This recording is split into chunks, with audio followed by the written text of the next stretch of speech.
Olá, eu sou o professor Lucas Neto. Bem-vinda e bem-vindo a mais um programa Escola Bíblica no seu lar. Hoje nós vamos estudar a lição de número 7, que tem como título A Realidade Bíblica do Casamento. Vamos então dar início à nossa aula de hoje. O texto base da lição está no Evangelho de Jesus, segundo escreveu Marcos, no capítulo de número 10, versículos 1 ao 9. Diz assim a palavra do Senhor. Então Jesus saiu dali e foi para a região da Judéia e para o outro lado do Jordão. Novamente uma multidão veio a ele e, segundo seu costume, ele a ensinava. Alguns fariseus aproximaram-se dele para pô-lo à prova, perguntando: é permitido ao homem divorciar-se de sua mulher? O que Moisés lhes ordenou? Perguntou ele. Eles disseram: Moisés permitiu que o homem desse uma certidão de divórcio e a mandasse embora.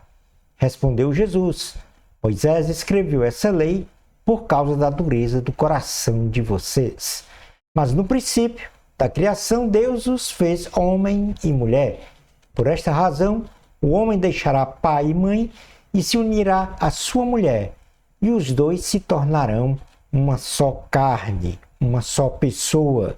Assim, eles já não são dois, mas sim uma só carne, ou seja, uma só pessoa. Portanto, o que Deus uniu, ninguém o separe. Palavra do Senhor, graças a Deus. Introdução da lição. Nesta lição 7, conceituaremos o termo casamento, no primeiro item. No segundo item, conheceremos o modelo divino para a vida moral e sexual no casamento. No item número 3, identificaremos os princípios base para o casamento. E finalizando o nosso estudo de hoje, veremos os deveres do marido e da esposa no casamento. Vamos então para o item número 1 da lição, o conceito de casamento. Definimos o casamento como uma aliança perpétua, feita entre um homem e uma mulher, consolidada então pelo amor, onde os dois tornam-se uma só pessoa, vivendo em harmonia, fidelidade, solidariedade e respeito mútuo, independente das circunstâncias boas ou más que venham experimentar em sua vida matrimonial. No item 2 da lição, veremos agora o modelo divino para a vida moral e sexual no casamento. A família, como primeira instituição criada por Deus através do casamento, está configurada segundo a vontade de Deus no seguinte modelo. Primeiro, heterossexual é a primeira característica do modelo do casamento do ponto de vista divino. Esta característica, melhor dizendo, que suporta a aliança do casamento firmada entre um homem e uma mulher. Portanto, o caráter heterossexual no casamento se caracteriza pela pessoa que sente o desejo sexual ou afetivo atraído por pessoa do sexo oposto, se revestindo esta condição da mais excelente base para a formação e mantença da espécie humana. Uma segunda característica do modelo do casamento divino é que ele é monogâmico. O casamento se consolida na aliança e na convivência social e afetiva de um marido para uma só mulher e uma só mulher para um só marido, vivendo fielmente um para com o outro. A terceira característica do modelo do casamento divino é que ele é indissolúvel. Isto é, a indissolubilidade do casamento. A indissolubilidade do casamento ela se consolida numa aliança entre o marido e a mulher, até que a morte física venha a separá-los. Ou seja, viver uma vida matrimonial sem separação conjugal até a morte de um dos cônjuges. O Senhor Jesus foi muito contundente quanto à proteção e ortodoxia para esta configuração moral e sexual para o casamento, em certa ocasião, quando ele falava então aos fariseus. Ele disse: vieram a ele alguns fariseus e o experimentaram, perguntando: é lícito o marido repudiar sua mulher por qualquer motivo? Então respondeu ele: não tendes lido que o Criador desde o princípio os fez homem e mulher, e que disse: por esta causa deixará o homem pai e mãe, se unirá à sua mulher, formando os dois uma só carne? De modo que já não são mais dois, porém uma só carne. Portanto, o que Deus ajuntou, não o separe o homem. Portanto, aqui o Senhor Jesus apresenta essas três características de um modelo do casamento divino: heterossexual, monogâmico e indissolúvel. Vejamos agora o ponto 3 da lição, que fala sobre os princípios base para o casamento. E o primeiro princípio é o princípio da santidade. O Senhor nos conclama a sermos santos. Isto significa que devemos rejeitar os valores morais do mundo contrários à vontade de Deus e nos voltarmos inteiramente para o Senhor Jesus em amor, obediência, serviço e adoração, sendo então a sua imagem e semelhança pela ação direta do Espírito Santo sobre nós, bem como estando com o corpo morto para o pecado, assumiu o estado de santidade como o templo e habitação do Espírito Santo. Assim, deve ser o marido e a esposa no casamento, santos, como Deus é santo. Na primeira carta do apóstolo Pedro, no capítulo de número 1, apóstolo Pedro, capítulo de número 1, versículos 13 ao 16, diz assim a palavra do Senhor: por isso, cingindo o vosso entendimento, sede sóbrios e esperai inteiramente na graça que vos está sendo trazida na revelação de Jesus Cristo.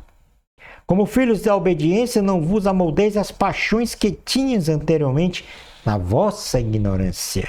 Pelo contrário, segundo é santo aquele que vos chamou, tornai-vos santos também vós mesmos em todo o vosso procedimento, porque escrito está: sede santos, porque eu sou santo. Um segundo princípio base para o casamento é a pureza sexual. O culto ao deus Eros, o deus do amor na mitologia grega, é uma realidade entranhada no corpo, na alma e no espírito da sociedade.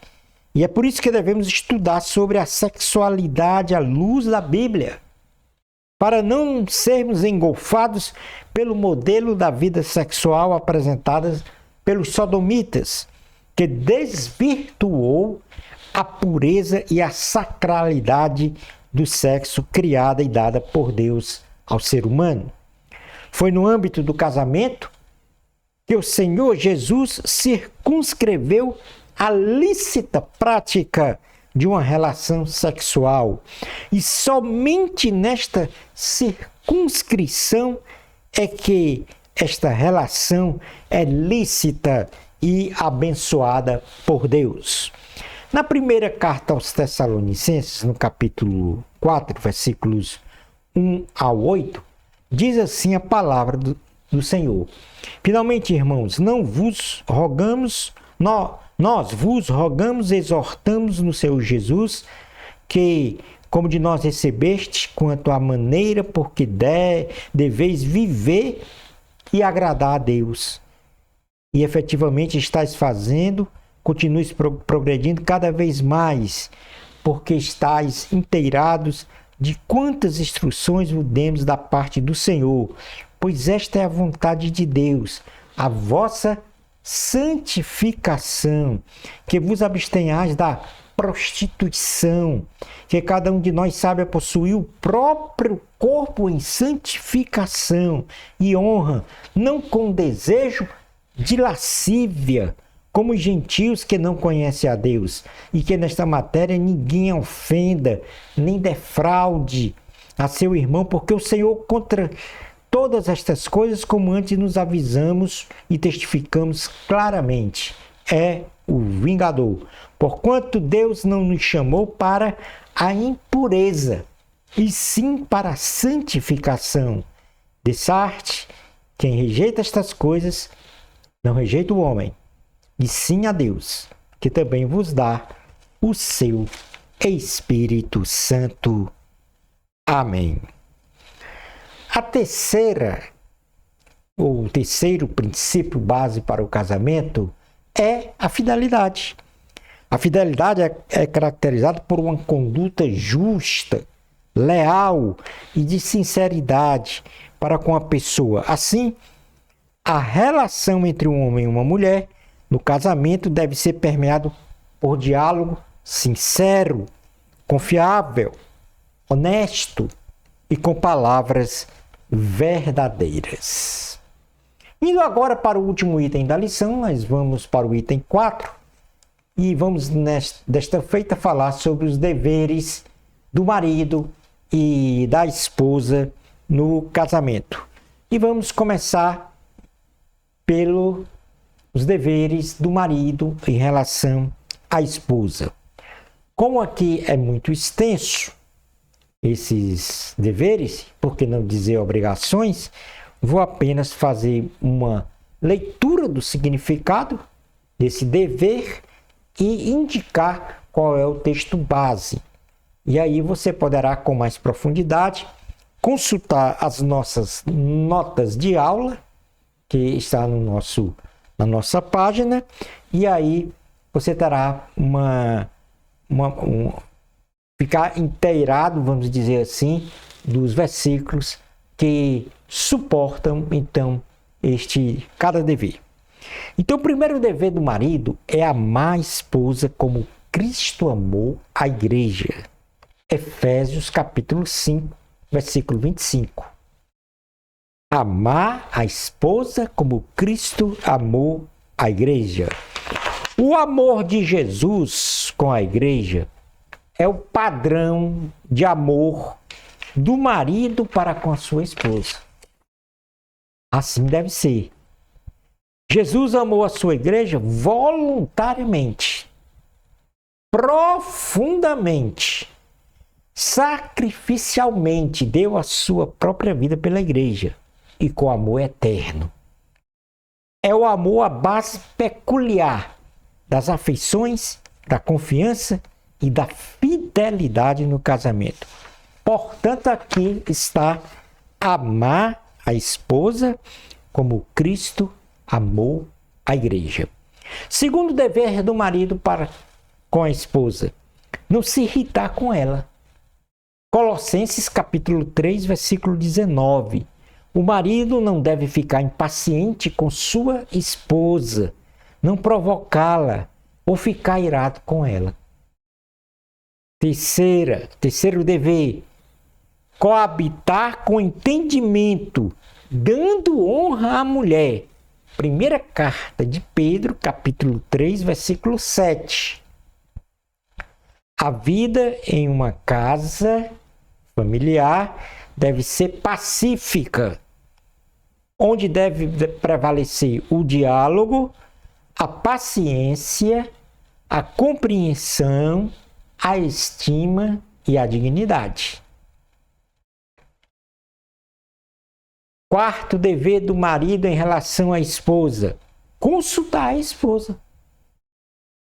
Jamais o marido deve tomar decisões. Tiago, capítulo 1, versículo 19. Jamais o marido deve tomar decisões sem antes consultar a esposa, no que concerne aos interesses do casamento. A prática deste gesto demonstra amor, prudência e sabedoria. Quinto dever do marido em relação à esposa: assisti-la material e espiritualmente. Efésios, capítulo 5, versículo 28 e 29. Diz assim a palavra do Senhor: o marido deve prover a sua esposa das necessidades materiais e desenvolver em conjunto com ela uma vida espiritual irrepreensível.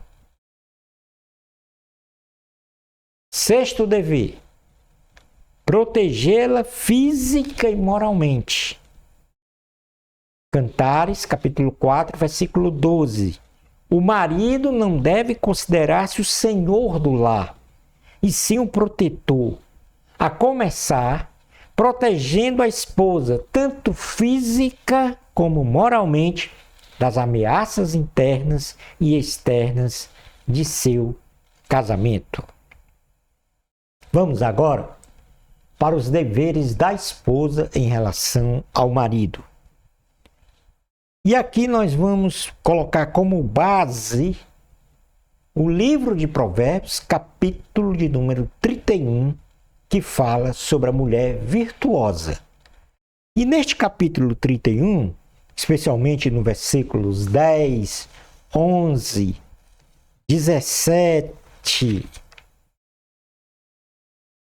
30, 28, 29 e 23, fala exatamente da esposa, seu dever como esposa em relação ao seu marido no casamento. E o primeiro, a esposa deve ser de extrema confiança do marido. A esposa, segundo a Bíblia Sagrada, deve guardar uma confiabilidade, uma honradez, uma conduta irrepreensível para com seu marido, tendo como qualidade suprema a fidelidade em tudo ao seu cônjuge, pois não temos como qualificar a solidez de um casamento sem a fidelidade conjugal e, sobretudo, o amor recíproco entre marido e mulher. E aqui nós podemos ver essa qualidade, essa virtude da mulher ser de extrema confiança. Provérbios capítulo 31, versículos 10 ao 11. Segundo dever da mulher, ser preciosa. A palavra de Deus faz louvor à esposa, expressando que ela é muito mais preciosa e de muito mais valor que finas joias. Não temos como comparar qualquer bem material em seu valor a de uma esposa virtuosa, visto que o casamento construído na base do amor vale mais que o ouro, vale mais do que a prata, do que o carro ou qualquer bem material que possamos imaginar. Então, o marido deve ter a compreensão e deve sentir-se que a sua esposa é muito preciosa para ele, pelo seu comportamento, pela sua honradez, pela sua conduta. Provérbios 31:10 fala sobre isso. Terceiro dever da mulher, ser elegante. A esposa deve se cuidar na sua apresentação pessoal. Isto é, se vestir com elegância, de forma decente, sem vaidades, cuidando de sua saúde física e espiritual. Provérbios 31:17. Mas aqui nós temos que ter um cuidado absoluto. A esposa, apesar de ser elegante e bela exteriormente, a sua beleza interior, isto é, a espiritual, deve suplantar a beleza exterior. Pois sua irretocável beleza se credencia pelo andar e viver com Deus. E aí nós podemos vê isto em Provérbios, capítulo 31, versículo 30. Essa questão da mulher ser elegante. Quarto dever da mulher, ser digna de elogios. O comportamento ético e moral da esposa lhe confere a capacidade de ser elogiada em todos os segmentos da família. Em primeiro lugar, pelo marido, onde ela é honrada e proclamada como melhor mulher do mundo. E em segundo lugar, pelos filhos, que a qualificam como ditosa, ou seja, feliz, bem-aventurada. Provérbios, capítulo 31, versículos 28 ao 29, fala que a mulher deve ser digna de elogios, a esposa. Quinto e último dever, a mulher, a esposa, deve ser abençoadora. A esposa deve honrar o seu marido em tudo, respeitando e sendo respeitada pela sua conduta ilibada. Ela é fonte de bênçãos para si, para seus filhos e especialmente para o seu marido, de tal modo que sempre abre a sua boca para abençoá-los.